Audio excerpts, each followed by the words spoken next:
ओम श्री परमात्मने नमः।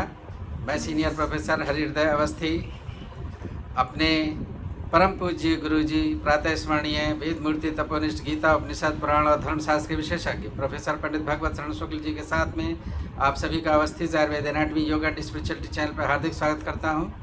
गुरु जी हम लोग को सांख्य कारिका सिखा रहे हैं। 44वीं कारिका है जिसमें अतिवाहक शरीर के संदर्भ में चर्चा चल रही है। तो सीखने के लिए चलते हैं गुरु जी के समीप। नमोस्तनंताय सहस्रमूर्तये सहस्रपादाक्षि शिरोरुवाहवे सहस्रनाम्ने पुरुषाय शाश्वते सहस्रकोटियुगधारिणे नमः। कृष्णाय वासुदेवाय हरये परमात्मने प्रणतक्लेशनाशाय गोविंदाय नमो नमः। इस चैनल से संबद्ध सभी विद्वद्गण, सभी जिज्ञासु छात्रवृंद, सहृदय सज्जन वृंद एवं इस चैनल के संस्थापक तथा प्रबंधक आचार्य हरिहृदय अवस्थी जी, आप सभी का सांख्य शास्त्र के इस विचार परंपरा में स्वागत है। पूर्व में विचार किया गया था कि निमित्त कौन है और नैमित्तिक कौन है, इस पर पूरा विचार हुआ था और उसमें ये कहा गया था कि पुरुषार्थ के उत्पन्न में सुख, शरीर, धर्म, अधर्म इत्यादि निमित्त और उसके स्थूल शरीर से संबद्ध होने वाले प्रकृति से संबद्ध जो कार्य हैं वो इस जो है विभुक्त शक्ति के संयोग से नट के समान व्यवहार करते हैं।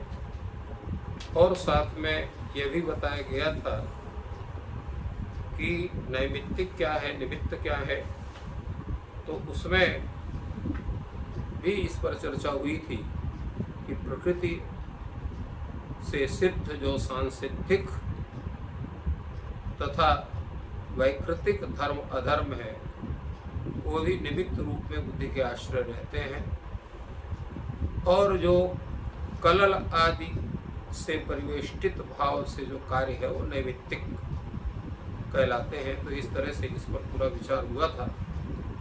संप्रति ये विचार हो रहा है कि किस निमित्त का कौन निमित्तिक है, इस पर विचार करना है, जिसके अवतरण में आचार्य वाचस्पति कहते हैं अवगतानि नैमित्त नैमित्तिकानि कथमस्य तो निमित्तस्य कथमं निमित्त नैमित्तिकम्। इस पर कहा कि धर्मेण गमन मूर्धम गमनमधस्ता भवत्यधर्मेण ज्ञानेन चापवर्गो पर्ययादिश्यते पंथः। अर्थात धर्मेण ऊर्ध्वं गमनम, धर्माचरण से ऊर्ध्व गमन होता, अर्थात ऊर्ध्वलोक, भूलोक, भूवरलोक, स्वर्लोक, महालोक, जनलोक, तपोलोक, सत्यलोक इत्यादि की प्राप्ति होती है। गमनम अधस्तात् भवति अधर्मेण, अधर्माचरण से अधस्तात् तल, तलातल, रसातल, पाताल इत्यादि जो अधोलोक हैं उनमें गमन होता है अधर्म के कारण। ज्ञानेन चाप वर्ग, और ज्ञान के द्वारा, ज्ञान जब प्राप्त उससे अपवर्ग अर्थात मोक्ष होता है। विपर्यादिश्यते बंधन, और ज्ञान का विपर्य क्या होता है? अज्ञान। अज्ञान से जो है ये सांसारिक बंधन प्राप्त होते हैं। ये है निमित्त और नैमित्त का, अर्थात धर्म जो है वो निमित्त है और ऊर्ध्व गमन वो नैमित्तिक है। इसी प्रकार जो है जो अधर्म है वो निमित्त है और अधस्तात् गमन जो है वो नैमित्तिक है। इसी प्रकार अपवर्ग जो है नैमित्तिक है और ज्ञान जो है निमित्त है, और इसी प्रकार अज्ञान जो है वो निमित्त है और नैमित्तिक है संसार बंधन।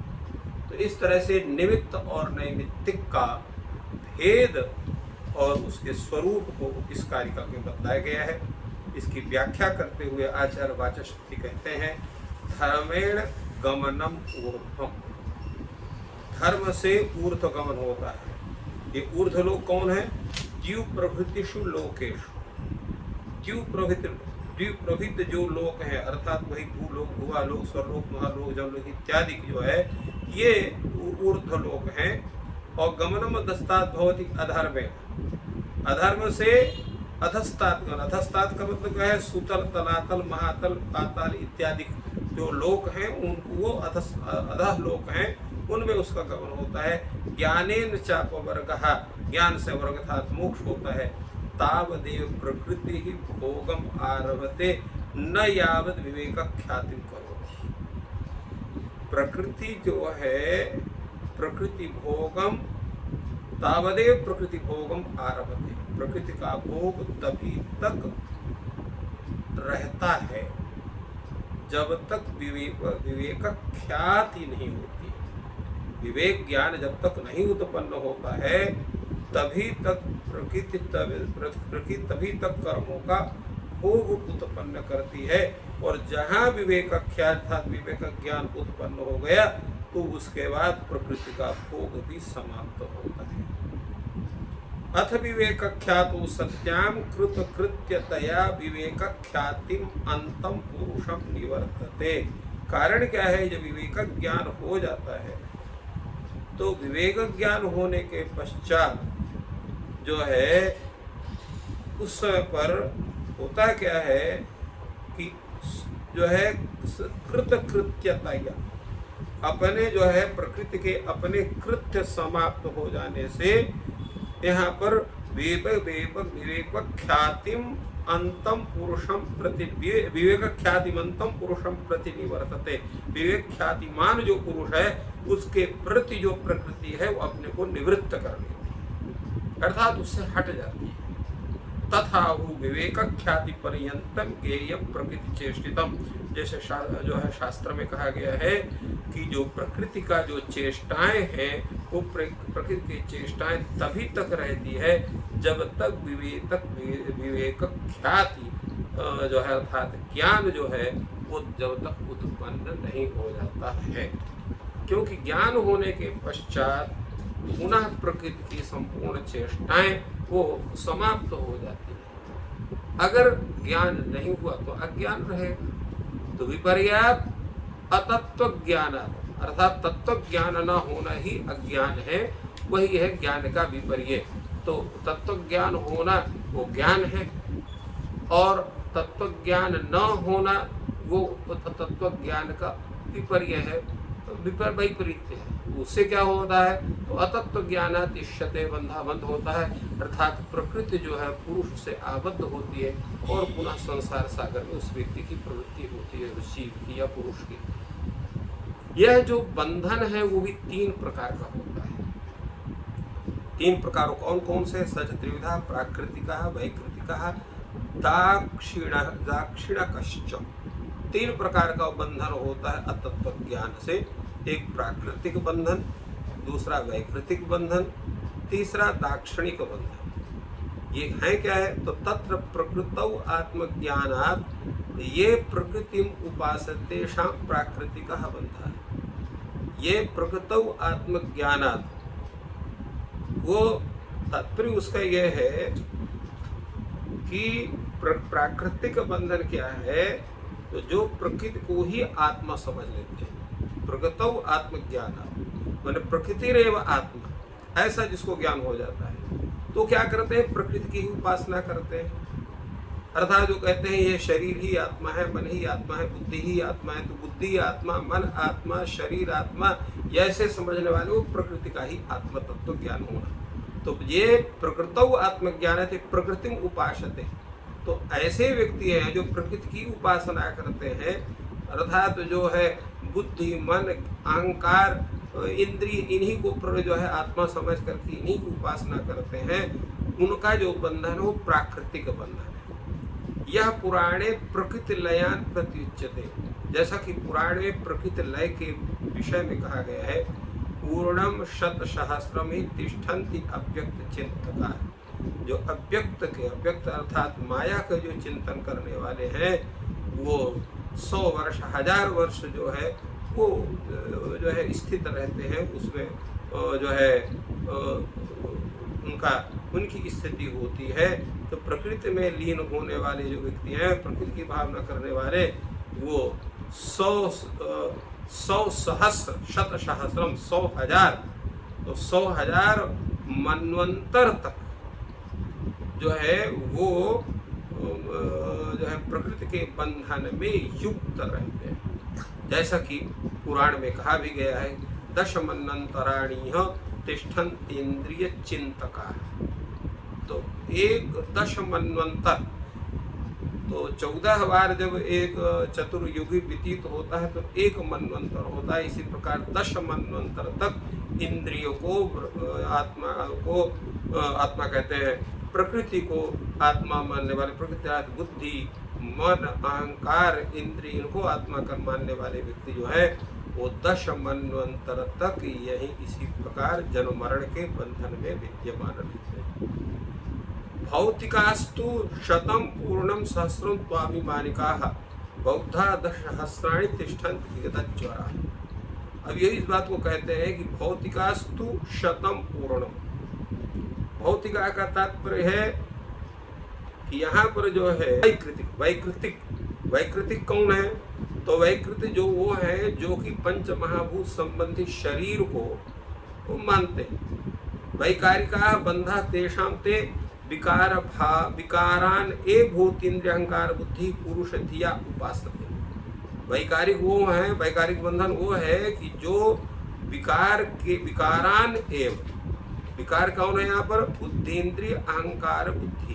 तो भूत पंच महाभूत, इंद्रिय, अहंकार, बुद्धि, इनको पुरुष रूप में अर्थात जीव रूप में, आत्मा रूप में जिनको उपासना करते हैं, वह व्यक्ति कहते हैं वैकृत बंधन वाले या वैकारिक बंधन वाले। और गुण के विषय में कहा 10 मन्वंतराणि तिष्ठन्ति इंद्रिय चिंतका। इंद्रिय चिंतक जो है वो 10 मन्वंतर तक यहाँ रहते हैं। भौतिकास्तु शतम पूर्णम सहस्रम त्वाभिमानिका।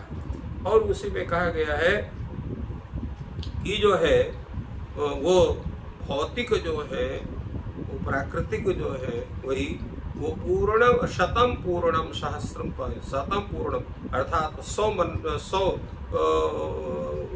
मन्वंतर तक, और जो है सहस्रम तो अभिमानिका है, और जो अभिमानिक हैं वो 1000 मन्वंतर तक रहते हैं। बौद्धा 10,000, बुद्धि को आत्मा मानने वाले 10,000 जो है मन्वंतर तक रहते हैं। और विगत ज्वरा इसमें कहा, जो इस तरह से इन सबके विषय में यहाँ पर बताया गया कि इंद्रियों के उपासक 10 मन्वंतर तक, भूतों के उपासक 100 मन्वंतर तक, अहंकार के उपासक 1000 मन्वंतर तक, तथा बुद्धि के उपासक 10,000 मन्वंतर तक जो है ये तीनों दुखों से रहित होकर के उनमें स्थित रहते हैं, हर तत्त रूप में उपस्थित होते हैं। पुरुष तत्व। अच्छा, दूसरा इसमें कहा गया है ते खल्वमी विदेह येषां वैकृतिको बंधा। वह जो है वो विदेह है जो वैकृतिक बंधन को प्राप्त करते हैं, उन्हीं को विदेह शब्द से कहा गया है। इष्टापूर्तेन दाक्षिणिका, जो इष्टापूर्त करने वाले अर्थात जो है बापी है, तडाग है, और जो है याग आदि कर्म करने वाले हैं, सामाजिक काम करने वाले हैं, वो इष्टापूर्त कार्य करने वाले लोगों को दाक्षिणिक कहा जाता है। तो उनका बंधन वो दाक्षिणिक बंधन है। ऐसे कौन करते हैं? पुरुष तत्वानभिज्ञः ही इष्टापूर्तकारी कामोपहत मना बध्यते इति। तो इष्ट कार्य क्या है? तो बापी, कूप, तडाग और देवालय इत्यादि का निर्माण करना, अन्न प्रदान करना, बगीचा बनवाना, ये जो है इष्टापूर्त आदि कहलाते हैं। तो इन इष्टापूर्त यज्ञ करने वाले, इनको जो है इनसे दाक्षिणिक बंधन को प्राप्त होता है। अर्थात यज्ञादि में बहुविध गो सुवर्ण दक्षिणा दान के कारण उस दक्षिणा दान से प्राप्त जो पुण्य है, उस पुण्य के द्वारा जो प्राप्त स्वर्गादि लोक की अवस्थात्मक जो स्वरूप है उसको दाक्षिणिक बंधन कहा जाता है। तो इस प्रकार यह जो पुरुष तत्व का अज्ञानी स्वर्ग आदि कामना से इष्टपूर्ण कर्म करने वाला व्यक्ति भी वे बंधन पड़ता, उसको दाक्षणिक बंधन कहते हैं। तो इस तरह से इन सभी का जो है जो है निमित्त का, और निमित्त किसका, कौन निमित्त है, इसका पूरा यहाँ पर विचार हुआ। और इसमें आचार्य वाचस्पति मिश्र ने इस कारिका के कथन के द्वारा, उसके व्याख्यान के द्वारा निमित्त और नैमित्तिक दोनों की चर्चा की। इस प्रकार गुरु जी ने सरल शब्दों में कारिका का अर्थ बताया। ईश्वर आपकी सहायता करें। आपका दिन शुभ हो। धन्यवाद।